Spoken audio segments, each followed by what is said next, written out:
Hey, welcome to another episode of Your Faith and Health Community. I'm your host, Pastor Jackie Jackson. And as always, on behalf of myself, as well as our producer, Anita Alexander, we want to thank you for taking out time from your busy day to spend with us. And hopefully we'll give you some information that will help with your quality of life. And you know, as the scripture says that my people perish for lack of knowledge or lack of information. So we want to make sure that you have some information to go through your day. Now, before we get started, as you know, I believe we have a few days left in order for you to get enrolled in health insurance, either through through the marketplace, because open enrollment will be closed, I believe, by the end of this week. So if you have not gotten insured yet, if you haven't gotten your insurance, go to www.healthcare.gov, not cub, but .gov, and try to get enrolled. Look at the policies. There are a number of plans for you to choose from. Most of them will include dental and vision. All of them will include emergency rooms, doctor's visits, prescriptions. Pre-existing conditions are not an issue, thank God, although we know that they were tried to be stopped, but you still have that. So get enrolled. And remember, if you're single and your income is $16,223 or less a year, that makes you eligible for Medicaid. If you're a family of four, and your annual income combined or from just one individual is $44,550 or less a year, that makes your whole family eligible for Medicaid. The thing about Medicaid is it's going to cover your dental, your vision, your medical, emergency room visits, doctor's visits, prescriptions, pretty much everything. Not pretty much, actually everything. Glasses, anything that you need. So just keep in mind, get enrolled, get some health care, have a peace of mind. Because I'm telling you, it only takes one hospital stay that could cause you to end up in bankruptcy. In fact, bankruptcy, medical bills are one of the #1 leading causes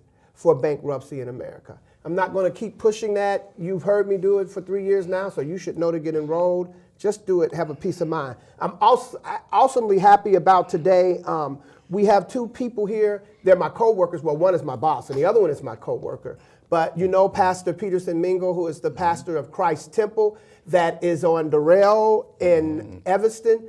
Awesome church. If you're looking for a church home, if you want to go where there's some good music, most importantly, if you want to go where there's some good word being broken down and telling you what thus says the Lord, pay a visit to Christ Temple on Sunday mornings. Their services at 10 o'clock.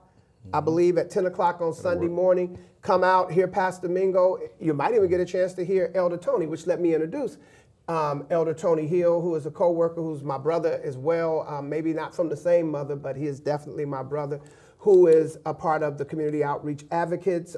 You've met people like Duran and Valerie. Now you get a chance to meet Elder Tony. But we're not here to talk about the outreach team. We're not here to talk about church, but I wanted to make sure you knew where Pastor Mingo and Elder Tony, who is also a member of Christ Temple, because if you're looking for, I just got to say this again for some reason, if you're looking for a church home, if you're looking somewhere where you can go and not play church, if you're looking for somewhere where the Bible is going to get broken down in a way that you can understand and give you the information that you need so that you can live this life that Christ has given you. I've visited Christ Temple on a number of occasions. I'm telling you, the word is there. The word of God is there. And every day you walk into that place, God's going to meet you right there. And he's going to do it in his spirit and through his set man of God, Pastor Mingo. But we're here today to talk about the Southern Christian Leadership, or better known as, and I probably said it wrong, the Southern Christian Leadership Conference. You probably know it as the SCLC. And so Pastor Mingo, who is the vice president, and if you're not familiar, Pastor Fred Shuttlesworth, who is also a civil rights icon, is the one who started it. He along with Dr. King. He's the one along with Dr. King and Dr. Abernathy, but I think he's the one responsible for the chapter being here in the city. In fact, it is the Fred Shuttlesworth chapter here in Cincinnati. So we're going to talk about the SCLC, and Pastor Mingo is going to give us some information. So what is the SCLC? Well, the Southern Christian Leadership Conference is basically a civil rights organization. It came about in 1957 in the midst of the civil rights struggle. Dr. Abernathy, Dr. King, and Dr. Shuttlesworth formed the organization to give blacks basically a voice. Voting rights, housing, education, the whole 9 yards. There were things that were going on in the South that were basically there in place to keep us as a people down. And so Dr. Shuttlesworth, pastored in Birmingham, and basically very much active in the civil rights movement, invited Dr. Abernathy and Dr. King down, and they strategized and they came up with the Southern Christian Leadership Conference as a vehicle to fight racism and disparities that were going on in the South at that time. Since then, it's still a premier civil rights organization. The NAACP does an outstanding job, and many times we walk hand in hand with them in addressing some of the things they need to be addressed for civil rights issues. Because our people, even though we've made great strides, we still have a lot of work to do. Okay, and I was looking here because I wanted to talk about you, because you mentioned the leadership, and I fumbled through who started it, but there seems to be some very prestigious names here when you go down the list of the former presidents, and I guess these were the national presidents. Oh yes, definitely. Dr. Martin Luther King Jr., which I think everyone knows, Ralph Abernathy, Joseph Lowry, even Martin Luther King III, and then our own here in Cincinnati, Fred Shuttlesworth, Charles Steele Jr., and I'm not familiar, who was Charles? Do you remember who Charles Steele Jr. was? Charles Steele was an advocate basically down in, I believe, Louisiana and Georgia. Okay, and then Howard W. was that Creasy Jr., and then, now is Dr. Steele Jr. still the current national president? Right now he is, yes, okay. I believe so. All right, so I just kind of wanted to go down who the leadership. Now let's talk about the leadership here in Cincinnati. Who's leading the Cincinnati chapter? Sister Edith Throer is the president of the Cincinnati chapter. Most of you may remember Edith. She was also at one time president of the NAACP chapter here in Cincinnati. An outstanding young lady, dedicated, devoted, highly spiritual, highly intellectual, and with a drive that you wouldn't believe as she works towards equality for us in the city of Cincinnati. Okay, and so the organization, and I'd like to say that I'm like really a genius and I got all this stored in my head, but I'm looking at it here. And the organization was founded actually on January 10th. So you're coming up on an anniversary. Yes. Right? January 10th of 1957, following the Montgomery bus boycott victory. Yes. So are you getting ready for some celebration? And that would be what, 53? No, 60? 62 years. 62 years. 62 years. Yeah, I went to performing arts. We didn't have to know that. Okay. That's a joke. Right. Yeah. But so you're getting ready for your 62nd anniversary. Do you have something big planned?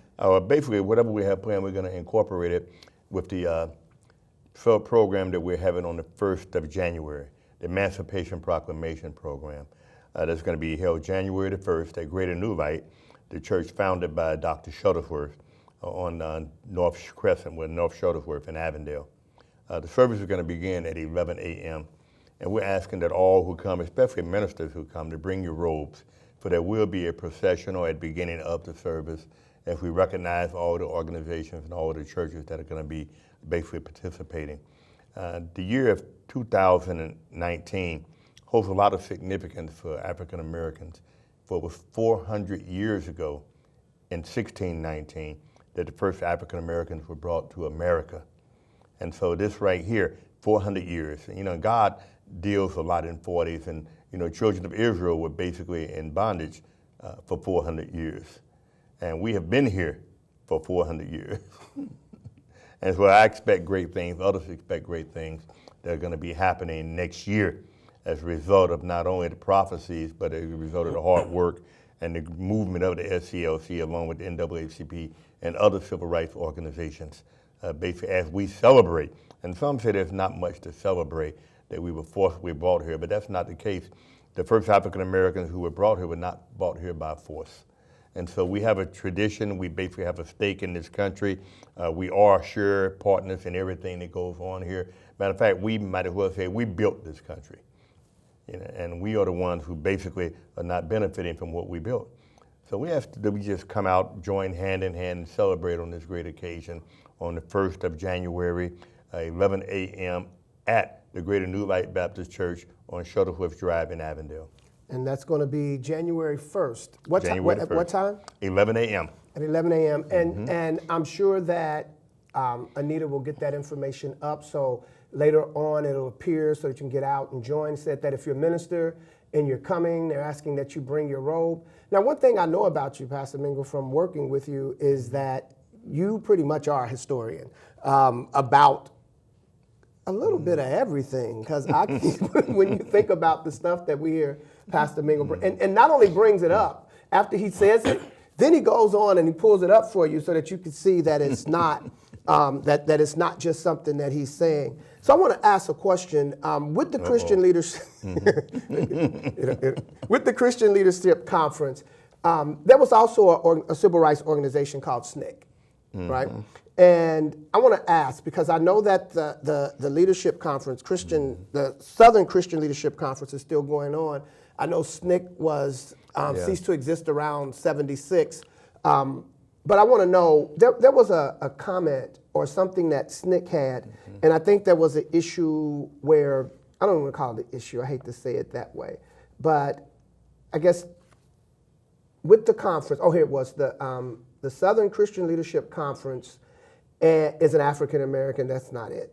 I had it there. Anyway, where there was, I guess, some issue where SNCC and the conference wasn't necessarily meeting because there was a feel by SNCC that it was not actually speaking to the younger members that were meeting. And I hate that I don't have it. I do have it. I just can't find out where it is. But that there was an issue. Here it is, that SNCC, which was the Student Nonviolent Coordinating Committee, which was a civil rights group formed to give younger blacks, more of a voice in the civil rights movement. And there was a concern by SNCC that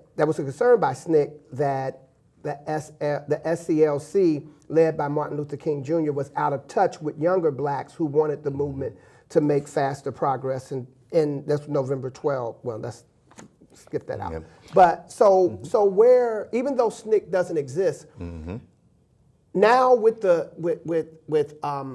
organization lasting so long, does it give a voice or lend a voice to the younger blacks or African Americans that would be involved in the movement, or that you would look to bring into the organization? Half of the membership of the Fred Shuttlesworth chapter are under the age of 20. And so that right there should show that there is a youth movement. Sometimes ideas are before their time, ahead of their time, and people have to have patience for things to work. Someone said that big ships turn slow, but they do turn.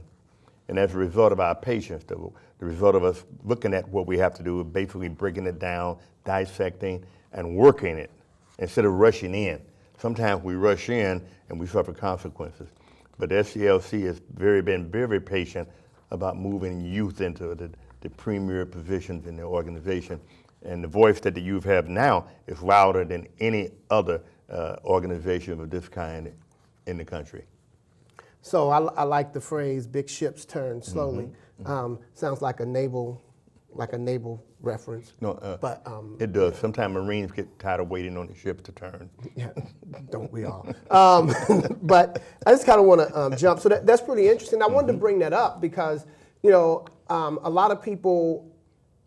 I'm 58, so even when SNCC was around, by the time it was getting into its demise, obviously, I was a little bit older, a teenager, because I think it was around '76 where, because of J. Edgar Hoover right. and the FBI and their counterintelligence, to kind of discredit not just SNCC, but the Christian Southern right. leadership, and every other organization dealing with civil rights, the Black Panthers, the Black Power movement, that they got involved with that. But I just kind of wanted to mention it for people who may think about it, who may do some research, and I hope that you will go out and do some research, and not just do some research, but get involved, because you do want more people to join. Oh yes, you definitely. need more people involved. Because the struggle still goes on, and we need to be basically conscious of that. The situation that we have now in Washington and all over this country should have woke a lot of people up to the fact that the struggle is not yet over. There are some mindsets that have to be changed. There's a lot of work to be done in government, as a matter of fact, when they feel that basically people who came into this country as immigrants should not be allowed in. They have to realize that at one time or another, I believe 90% of the population of the United States came from immigrants. And so it's all filled up. And there are people who are basically looking at our way of life here, and we complain a lot about what we do, our suffering, the things we don't have and don't have any opportunity to get. But then you find there are people in other parts of this world, especially around the Caribbean, who are basically on rafts that they are in danger of sinking, losing their lives just to get here. Just to get here, to set their feet on these grounds. And so we're not really appreciative of what we have. We should have a whole lot more, but as I said, big ships do turn slow, and things are turning in our favor. I do believe that the present administration has made us take a couple of steps backwards, but only that we might be able to see the things more clearly that we need to do. And the next step forward is going to be a giant step, when we'll be able to achieve things that we've only ever dreamed about in the past, and our people would benefit. Right now, it's a good time for any young African American to go to college, pursue his dreams, because things are opening up to the point that it's right there for us, and all we have to do is move forward. If we can look at those immigrants, as we might call them, and we're all immigrants, but the ones that are coming to the country now, they're coming with vision, they're coming with ideas, they're coming to work, they're showing camaraderie, they're showing family values, because when they get here, a lot of them may get an apartment and 20 people stay in one apartment. They work and then they can get another apartment. And then they work, then they get another apartment. And then they work and they get another apartment. Then they start buying houses. Buying houses. Okay? 3 families in one house. Then they buy another house. Then they buy another house. And those are nothing but, that's family values right there. And we get back to the point that we're family again, and not begrudging what someone else has, and not being afraid to allow brother or sister to come live with us because it's an inconvenience. You know, when we start taking better care of our seniors, and the Latinos can teach us a lesson on that also, then we can be family again. And they're coming, they're showing us some family values. If we go down basically to the Justice Center, we see a lot of what you might call, born American down there. In other words, those who were born in this country. Very seldom do you see those who are not citizens. Okay, very seldom. That's true. Very seldom. That is actually, regardless of what current people would like to make the point, you're absolutely right. If you sit in court, if you go and sit in court all day, you will see more American-born than you will someone who is an illegal or Exactly. an immigrant. And so you're right. And I want to ask about, because you brought up the current temperature that we are in, especially coming off of the midterm elections, and with even North Carolina still going through the voter suppression or voter fraud issues.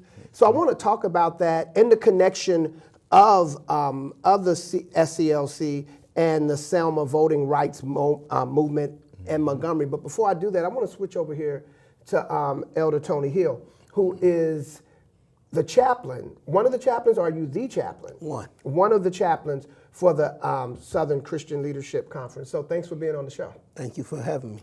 So tell us about being the chaplain. So what does that mean? You're the chaplain for, I know what a chaplain is, and I'm sure most people do, but what does that mean in your current position of being the chaplain for the SCLC? It's just a great honor, first of all, to be a part of the organization. I had a unique opportunity because Greater New Light was actually my first church, my first home church. I started out there. He was my original pastor. So just seeing what he went through, how he did it, and then graduating to meeting Pastor Mingo and learning and just continuing to learn and just kind of following their footsteps. So just to play my part, whether it be the chaplain, which I happen to be, or would have been a janitor, just to be a part of something that's bigger than myself is just a great and humbling opportunity. But as a chaplain, right? So in the organization, as a chaplain, what are some of the things you're called on to do? Provide some sort of spiritual assistance, whether that be opening up in prayer, whether it be providing some sort of spiritual connection with anyone that comes in to contact with us, whether it's going out providing some kind of spiritual assistance to those in need. And how long have you been one of the chaplains there? A year, Okay, roughly so a year. you're a newer chaplain. Yes, sir. All right. And is this an obviously you're a part of the organization, so I guess it's kind of a crazy question to say, is it an organization? But, is there an appeal you want to make to, because I don't think there's any organization that's saying, we have too many members, please stop joining, right? No, we definitely want to appeal. And that question you started out in the beginning about the youth. The great thing about this particular chapter of the SCLC, all those that's in current leadership are constantly teaching, giving back to the youth. We try to get back into the communities to let the younger people know that your voice is accessible. You have a voice, but then having it is just not enough. Now you need to use it. So we teach people how to use their platforms, how to use what God has already given them, and it starts with that voice. So we tell them, first you have to get out to come and vote.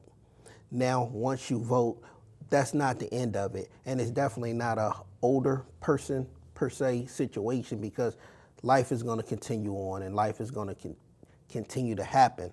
So once things happen for the older generation, there's a trickle-down effect.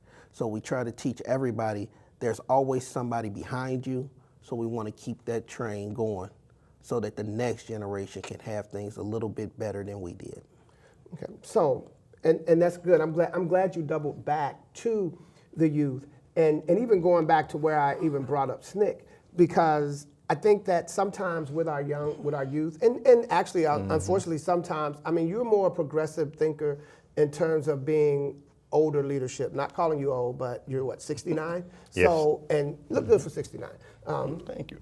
I'm 14, so I probably look bad for 14. But you're probably a more progressive thinker in terms of a more seasoned leadership, because sometimes when you have a more seasoned leadership, that there is sometimes a little bit of that kind of space between younger individuals that may be kind of walking the same path, and because of that gap, they're going to miss out on information. Because I'm hearing stories and hearing you talk. You were in Avondale and the West End and areas in the 60s when the civil rights movement was really flowing. I guess the 50s, maybe a part of the 50s, not much, right? But still, you were still kind of young then, but still out there in the midst. So there's a lot of information that you can share with young people to help guide them in their quest to fight for social justice, right? So, and that's why I kind of brought up SNCC, to say that whereas a point that would have been where that divide, or that, what they call it, the generational gap, if we can go back to the 70s, I think that was where they used that term, that a lot of young people may have missed out on what a seasoned elder could give, but the same is that a seasoned elder probably missed out on the energy and the ideas that the younger people in the movement can bring. So now what's really beautiful is that there's a movement that encompasses both, and everybody can get in and fight together, because whether you like it or not, we have a battle ahead of us. And if you didn't realize it before the midterms, or put it away, if you didn't realize it before November of 2016, then you have to definitely know it now. Which, like I said, I wanted to double back, or not double back, I actually wanted to go back and talk about the Selma voting rights and the march to Montgomery, because the SCLC played a major part in that. So can we talk a little bit about that, or you share something on that with us? Well, basically, all of the roadblocks they were putting, and I'm talking about physical roadblocks, I'm talking about legislative roadblocks, so that we were not allowed to vote. The average voter now, he registers, gives them information, but they were actually given exams to determine whether or not you were able to vote. And these exams were only given to people of color. And you were asked ridiculous questions, that you might not even know. They wouldn't even know the answer. But you had to answer this in order to qualify to vote, okay? And it scared a lot of people away, but even more came forward. And it showed not only that we were persistent, but it showed that we're not dumb, that we're not stupid, that we're educated, that we do know our rights, and that we do have our heritage. And we stood proud and were able to accomplish a lot of things by the vote. And not by burning up anything, but by the vote. Not by tearing down anything, but by the vote. Not being terrorists, not being underground warriors, not being guerrilla fighters, but by the vote and by the non-violent tactics and basically declaration of the SCLC and NAACP. And you made a good point on the not burning down. I remember in the 60s, even though I was younger, especially, I think Avondale was probably was that the center point of the movement? Because it seems like most of the stuff I heard or I remember from the 60s, the West End as well, but it seems like the fires were in Avondale and a lot of the... Most of the things that happened in Avondale, I wasn't a witness to. I was in the Marine Corps at that time. During the Vietnam War, I joined the Marine Corps 51 years ago. And so I wasn't on the scene when a lot of that broke out.